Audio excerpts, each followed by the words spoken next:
Welcome back, everybody, to another deep dive. Yeah. Today we are going to be looking into John the Baptist's testimony about Jesus, Cool.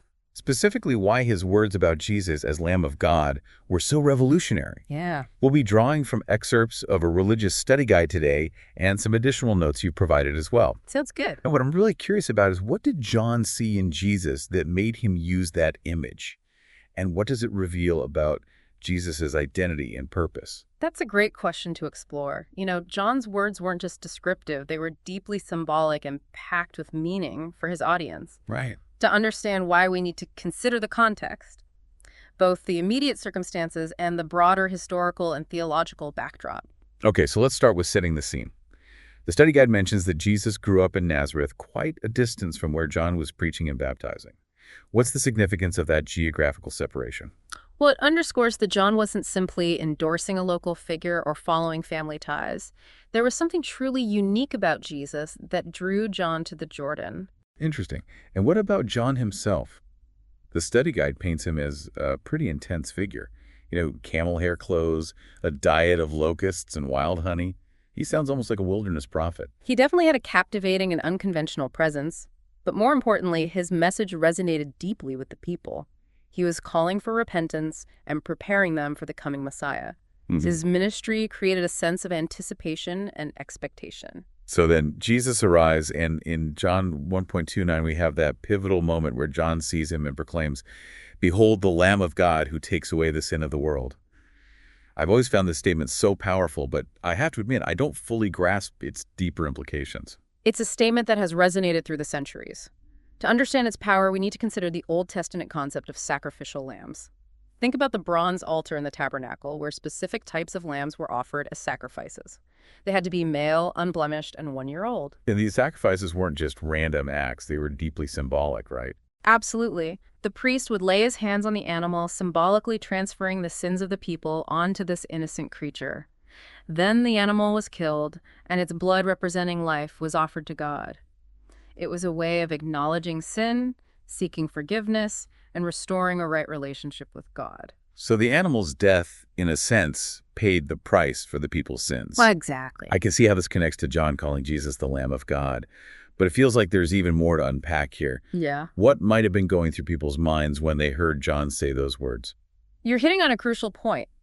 Those words would have been incredibly loaded with meaning for anyone familiar with Jewish tradition. John wasn't just pointing to another sacrifice, he was identifying Jesus as the ultimate sacrifice, the one who takes away the sin of the entire world. Wow. This was a revolutionary concept that would have challenged people's understanding of who Jesus was and what his purpose might be. John's proclamation is just the beginning, and John 1.30-34, his testimony goes even deeper. You're right. Here we uncover additional layers of meaning. For example, he says about Jesus, "He was before me," acknowledging Jesus' pre-existence, even though John himself was older. So wait, are we talking about Jesus existing before his physical birth? What would that even mean? It's a profound concept that speaks to Jesus' divine nature. It suggests that Jesus in some form existed with God before entering the world as a human being. This statement alone would have been mind-blowing for those who heard it. Then John goes on to describe the Holy Spirit descending upon Jesus like a dove. It sounds like he's emphasizing the visual confirmation he received. Exactly. John had been told by God that he would see the Spirit descend upon the one who would baptize with the Holy Spirit. This visual was a powerful confirmation of Jesus' identity and mission. And finally, John boldly declares that Jesus is the Son of God, further solidifying the divine attributes being ascribed to him. John was pulling no punches. He was pointing people towards someone truly extraordinary, someone who was both fully God and fully human. His words were a clear invitation to see Jesus in a completely new light. This all seems pretty straightforward, but there's a note here about a possible misconception regarding the timeline of events. Apparently, the Lamb of God proclamation happened after Jesus' temptation in the wilderness, not before. Why does the order matter? That's an important detail that often gets overlooked. The sequence is significant because it reveals something crucial about Jesus' nature. Let's break down the likely order of events. Okay, so first we have Jesus' baptism where the Holy Spirit descends upon him. Right. Then he goes into the wilderness, faces temptation, but ultimately resists sin. And it's after that experience that John makes the Lamb of God proclamation. Why is that significant? Because by resisting temptation, Jesus demonstrated his sinless nature. He was the perfect, unblemished lamb worthy of being the ultimate sacrifice. This wasn't just about ritual, it was about the character and purity of the one being offered. So it's not just what John said, but when he said it, that adds another layer of meaning to his testimony. That's fascinating. It strikes me that this image of Jesus as the Lamb of God wasn't just a random idea John came up with. It seems deeply rooted in Jewish history and tradition. You're absolutely right. John was drawing on a rich tapestry of Old Testament imagery and prophecy. It's like he was weaving together multiple threads to paint a powerful picture of who Jesus was and what his mission entailed. I'd love to explore those threads a bit further. What are some of the key Old Testament connections that John might have been drawing on? Well, one possibility is the Day of Atonement described in Leviticus 16. It was the day when the high priest would enter the Holy of Holies and offer a sacrifice to atone for the sins of the entire nation of Israel. I remember learning about that. A goat was typically chosen as the sin offering, and its blood would symbolically purify the people from their transgressions. So are we saying that John might have been portraying Jesus as the ultimate high priest, offering himself as the final sacrifice for the sins of all humanity? That's a compelling interpretation. By connecting Jesus to the Day of Atonement, John was elevating him to a cosmic level, suggesting that his sacrifice had universal implications reaching far beyond the confines of Israel. It's a powerful thought. What other Old Testament connections come to mind? Another possibility is the Passover lamb from Exodus 12. Remember, the Israelites were instructed to sacrifice a lamb and mark their doorposts with its blood so that the angel of death would pass over their homes during the 10th plague of Egypt. This event marked their liberation from slavery in Egypt, right? Exactly. It was a pivotal moment in their history. So by calling Jesus the Lamb of God, Joan could have been suggesting that Jesus was the new Passover lamb whose sacrifice would ultimately liberate all people from the slavery of sin and death. So he's connecting Jesus not just to forgiveness, but to freedom as well. That adds another dimension to John's proclamation. It does. And let's not forget the prophet Isaiah, who centuries before Jesus spoke of a suffering servant who would bear the iniquities of us all. This servant would be pierced for our transgressions and crushed for our iniquities. And this suffering servant is often interpreted as a foreshadowing of Jesus. Precisely. It's quite possible that John had Isaiah's prophecy in mind when he made his proclamation. He was pointing people towards Jesus as the fulfillment of this ancient promise, the one who would take upon himself the suffering and sins of humanity. So John was drawing on a rich tapestry of scriptural imagery to convey something truly profound about Jesus. I'm curious, though, did John always recognize Jesus as the Messiah? Or was there a moment of revelation? That's an interesting question. While they may have been related, and John was clearly prepared for the Messiah's coming, it seems the full revelation of Jesus' identity came during the baptism at the Jordan River. The study guide mentions the Holy Spirit descending like a dove as a key confirmation for John. What's the significance of that event? Well, John had been told by God that this sign would mark the one who had baptized with the Holy Spirit. So when he saw the Spirit descend upon Jesus during his baptism, it was an undeniable confirmation. This wasn't just about water baptism. It was about a baptism of the Spirit, something far more profound and transformative. It sounds like a truly awe-inspiring moment. And from that point on, John's testimony became even more specific and powerful. He declared Jesus to be not just the Messiah, but the Son of God. What are the implications of that statement? That declaration was huge. It went beyond simply acknowledging Jesus as a great teacher or prophet. It was a statement about his divine nature. John was essentially saying, this is the Son of God, the one who shares the very essence and nature of God himself. Wow, that puts John's testimony in a whole new light. It wasn't just about introducing a remarkable figure. It was about revealing the very nature of God and his plan for humanity. You're getting it.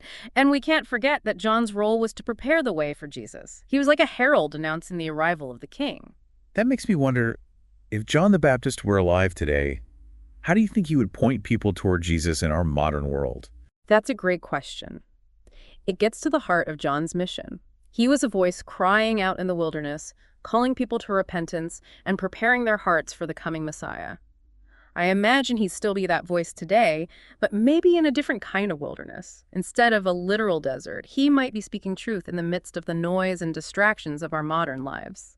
So instead of wearing camel hair and eating locusts, he might be rocking a hoodie and sipping a latte, but his message would remain the same. Exactly. He might challenge the materialism, the self-centeredness, the emptiness that so many people experience in our world today. He might call us to turn away from those things and find true fulfillment and purpose in a relationship with Jesus. It's a powerful image. It reminds us that the message of John the Baptist and the significance of Jesus as the Lamb of God are timeless truths that still resonate deeply today, regardless of the cultural context. Absolutely. John's testimony serves as a bridge between the Old and New Testaments, between the prophecies of old and the fulfillment found in Jesus. As we've been talking, I've been struck by how much emphasis John places on the Holy Spirit. He talks about the Spirit descending on Jesus like a dove, and even mentions that Jesus would baptize with the Holy Spirit. Why is this idea of the Holy Spirit so important? That's a great observation, and it's crucial to understanding the full impact of John's message. He wasn't simply pointing to a great teacher or prophet. He was introducing someone who would usher in a new era marked by the power of the Holy Spirit. Okay, but what does that mean for us practically? Why is this idea of the Holy Spirit so significant in our lives today? Well, if we connect this to the bigger picture, the Holy Spirit is often described as the presence of God dwelling within believers. It's through the Holy Spirit that we can experience God's presence and power in a tangible way. And it's through the Holy Spirit that we receive guidance, comfort, and empowerment to live lives that reflect Jesus' teachings. So it's not just about believing in Jesus intellectually. It's about experiencing his presence and power in a tangible way through the Holy Spirit. That's it, exactly. John was essentially saying, this is more than just a change in leadership or a new set of rules. This is a complete transformation brought about by the very Spirit of God. That's a powerful thought. Yeah. It makes John's testimony even more impactful, knowing he was not only a witness to Jesus' identity, but also to the transformative work of the Holy Spirit. It makes you wonder if we're truly open to that same transformation in our own lives today. Are we actively seeking the presence and power of the Holy Spirit? That's a question worth pondering. If John were here with us, I think he'd challenge us to consider how the Holy Spirit is moving in our lives and how we're responding to that movement. Thinking back to something you mentioned earlier about the promise God made to Abraham to bless all nations through his descendants, I'm curious, how does Jesus, as a descendant of Abraham, fulfill that promise? That's a great connection you're making. There's a passage in Genesis that says, all peoples on earth will be blessed through you. And that was spoken to Abraham. And when we look at Jesus as the Lamb of God, he offers a universal blessing, forgiveness of sin and reconciliation with God available to people from all nations. So Jesus is not just the savior of a particular group or nation, but of the entire world. Precisely. His sacrifice breaks down barriers and extends God's grace to everyone who believes. That's a beautiful thought. This deep dive has been incredibly eye-opening. John the Baptist's testimony about Jesus is so much more than just a historical account. It's a profound theological statement that has implications for us even today. I completely agree. His words challenge us to consider who Jesus truly is, to understand the significance of his sacrifice as the Lamb of God, and to embrace the transformative power of the Holy Spirit in our own lives. It's a message worth reflecting on.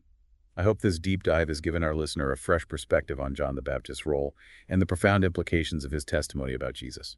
I think you've done a fantastic job guiding us through this exploration. Thanks for your insights. It's always great to have you on. My pleasure. Always a joy to delve into these topics. And to our listener, if John the Baptist were alive today, how do you think he might point people towards Jesus in our modern world? What would his message look like? And how would you respond?